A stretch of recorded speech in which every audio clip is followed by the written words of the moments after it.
Hello guys, welcome back to our channel. Eamcet 2024 related ఈ యొక్క second phase counselling dates అయితే వచ్చాయి. ఈ యొక్క సెకండ్ ఫేజ్ కౌన్సిలింగ్ డేట్స్ అనేది ఎప్పటి నుంచి స్టార్ట్ అవుతాయి, ఈ యొక్క slot booking and certificate verification ఈ యొక్క వెబ్స్ అనేది ఎప్పటి నుంచి పెట్టుకోవచ్చు అనేది అయితే మీకైతే ఈ యొక్క వీడియో అయితే కంప్లీట్ అయితే ఎక్స్ప్లెయిన్ చేస్తాను. ఈ యొక్క Eamcet నుంచి ఫుల్గా నుంచి అయితే నేను అయితే ఇస్తాను.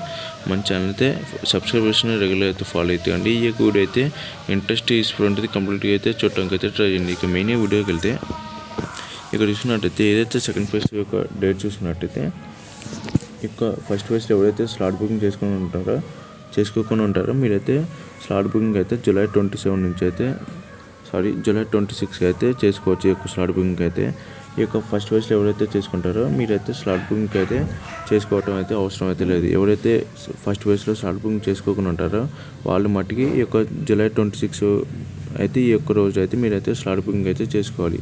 నెక్స్ట్ చూసుకున్నట్టయితే ఈ యొక్క సర్టిఫికేట్ వెరిఫికేషన్ అనేది ఫస్ట్ ఫేజ్లో ఎవరైతే కంప్లీట్ చేసుకుంటారో వాళ్ళకైతే అవసరం అయితే లేదు. ఎవరైతే ఫస్ట్ ఫేజ్లో కంప్లీట్ చేసుకోకుండా ఉంటారో ఈ యొక్క సెకండ్ ఫేజ్కి అయితే వెళ్తారో వాళ్ళకైతే ఈ యొక్క సర్టిఫికేట్ వెరిఫికేషన్ అయితే కంపల్సరీ అయితే వెళ్ళాలి. ఇక్కడ చూసినట్టయితే ఈ యొక్క సర్టిఫికేట్ వెరిఫికేషన్ అయితే జూలై 27 ఈ యొక్క రోజు మాత్రమే ఈ యొక్క సర్టిఫికేట్ వెరిఫికేషన్ అయితే జరుగుతుంది. ఈ యొక్క సర్టిఫికేట్ వెరిఫికేషన్లో ఫస్ట్ ఫేజ్లో ఏవైతే డాక్యుమెంట్స్ అయితే సబ్మిట్ చేయలేదో ఈ యొక్క సెకండ్ ఫేజ్ ఈ యొక్క 27 రోజు అయితే మీరైతే ఆ యొక్క ఫస్ట్ ఫేజ్లో ఏదైతే సర్టిఫికేట్ వెరిఫికేషన్ సెంటర్కి అయితే వెళ్ళారో ఆ యొక్క వెరిఫికేషన్ సెంటర్కి అయితే వెళ్ళి మీరు ఈ యొక్క సెకండ్ ఫేజ్లో మీరు ఫస్ట్ ఫేజ్లో ఏదైతే ఫస్ట్ వెళ్ళినప్పుడు వెరిఫికేషన్ సెంటర్కి మీరు ఆ డాక్యుమెంట్స్ అనేది సబ్మిట్ చేయకపోతే ఈ యొక్క సెకండ్ ఫేజ్లో అయితే మీరైతే వెళ్ళి సబ్మిట్ అయితే చేయొచ్చు. నెక్స్ట్ చూసినట్టయితే ఈ యొక్క సర్టిఫికేట్ వెరిఫికేషన్ అయితే జూలై 27 యొక్క రోజు మాత్రమే ఈ యొక్క వెరిఫికేషన్ అయితే జరుగుద్ది. నెక్స్ట్ చూసినట్టయితే ఇక వెబ్ ఆప్షన్స్ ఏదైతే ఆప్షన్స్ ఉన్నాయో ఈ యొక్క వెబ్ ఆప్షన్స్ అనేది మీకు జూలై 27 జూలై 28 అయితే ఈ యొక్క 2 days అయితే మీ యొక్క ఆప్షన్స్ అయితే ఇవ్వచ్చు. ఈ యొక్క ఆప్షన్స్ అయితే ఫస్ట్ ఫేజ్లో ఎవరైతే లాగిన్ ఐడి వస్తుందో మీకు ఆ యొక్క లాగిన్ ఐడితోనే ఈ యొక్క సెకండ్ ఫేజ్లో కానీ మీరైతే లాగిన్ అయితే అవ్వచ్చు. నెక్స్ట్ ఈ యొక్క సెకండ్ ఫేజ్ ఎవరైతే కొత్తగా వెళ్తారో మీరైతే ఈ యొక్క సర్టిఫికేట్ వెరిఫికేషన్ కంప్లీట్ అయిన తర్వాత మీకైతే ఒక లాగిన్ ఐడి అయితే వస్తే ఆ యొక్క లాగిన్ ఐడితో అయితే మీరైతే లాగిన్ అయితే కావాలి. ఎవరైతే ఫస్ట్ ఫేజ్లో లాగిన్ ఐడి వచ్చిందో ఆ యొక్క లాగిన్ ఐడి అయితే కానీ మీరైతే ఈ యొక్క సెకండ్ ఫేజ్లో అయితే లాగిన్ అయ్యి మీ యొక్క ఆప్షన్స్ అయితే ఇవ్వచ్చు. ఈ యొక్క ఆప్షన్స్ ఇవ్వడానికి అయితే జూలై 27 జూలై 28 ఈ యొక్క 2 daysలో అయితే మీ యొక్క ఆప్షన్స్ అయితే ఇవ్వచ్చు. నెక్స్ట్ చూసుకున్నట్టయితే ఈ యొక్క ఆప్షన్స్ అయితే మీరు ఏదైతే ఆప్షన్స్ ఇస్తారో మీరు ఈ యొక్క డేట్ని అయితే మీ యొక్క ఆప్షన్స్ ఇచ్చిన ఆప్షన్స్ అయితే ఫ్రీజ్ అయితే అవటం అయితే జరిగింది. నెక్స్ట్ చూసుకున్నట్టయితే మీరు ఏదైతే ఆప్షన్స్ అయితే ఇస్తారో మీరు వెబ్ ఆప్షన్స్ అనేది ఇస్తారు ఆ యొక్క వెబ్ ఆప్షన్ అనేది ఫ్రీజ్ అయ్యి మీకు ఈ యొక్క జూలై 30కి అయితే మీరైతే అలాట్మెంట్ ఆర్డర్ అయితే రిలీజ్ అయితే ఉంటుంది.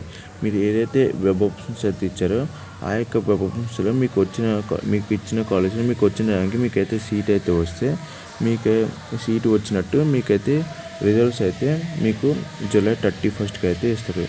ఈ యొక్క రిజల్ట్స్ అయితే జూలై 31కి అయితే ఇస్తారు.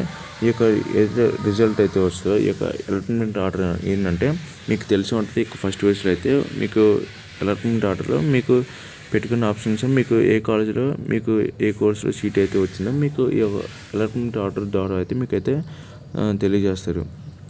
ఇక్కడ చూసినట్టయితే మీకు అలాట్మెంట్ ఆర్డర్ అయితే రిలీజ్ అయితే అవ్వడం జరిగింది. ఈ యొక్క అలాట్మెంట్ ఆర్డర్ అయితే రిలీజ్ అయిన తర్వాత మీకైతే self reporting and processing fee అయితే చేసుకోవాలి. ఆ యొక్క self reporting and processing fee చేసుకోవడానికి జూలై 31 టు ఆగస్టు 2 దాకా అయితే మీకైతే టైం అయితే ఉంది. ఈ యొక్క జూలై 31 నుంచి ఆగస్టు 2 దాకా అయితే మీరైతే ఈ యొక్క self reporting and processing fee అయితే కంప్లీట్ అయితే చేసుకోవాలి. మీరు ఒకవేళ ఈ యొక్క సెకండ్ ఫేజ్లో అయితే సీట్ రాకపోతే మీరైతే ఈ యొక్క self reporting and processing fee అయితే కట్టడం అయితే అవసరం అయితే లేదు. ఈ యొక్క ఎవరైతే సెకండ్ ఫేజ్లో సీట్ అయితే వస్తారో వాళ్ళ మటుకైతే మీరు ఈ యొక్క self reporting and processing fee అయితే పే చేయాలి. ఈ యొక్క ఏదైతే సెల్ఫ్ రిపోర్టింగ్ ప్రాసెసింగ్ ఫీ అయితే కంప్లీట్ అయిన తర్వాత మీకైతే ఈ యొక్క సీట్ అయితే కన్ఫర్మ్ అయితే అవటమే జరిగితే ఈ యొక్క కన్ఫర్మ్ అయిన తర్వాత మీరైతే కాలేజీలో అయితే ఒకసారి అయితే అప్డేట్ అయితే ఇవ్వాలి, అంటే ఇట్లా రిపోర్టింగ్ అయితే ఇవ్వాలి. ఆ యొక్క రిపోర్టింగ్ డేట్ వచ్చేసి ఆగస్టు 4. మీకైతే ఆగస్ట్ 4 అయితే మీరైతే కాలేజీలో అయితే అప్డేట్ అయితే ఇవ్వాలి. ఇదిగా ఇవాళ వీడియో నచ్చితే కంపల్సరీ లైక్ చేసి సబ్స్క్రైబ్ చేసి అలాగే మరి న్యూస్ కోసం మన ఛానల్ ఫాలో అయితే అండి. ఇంకా మీకు డౌట్స్ ఉంటే కంపల్సరీ అయితే కామెంట్ చేయండి.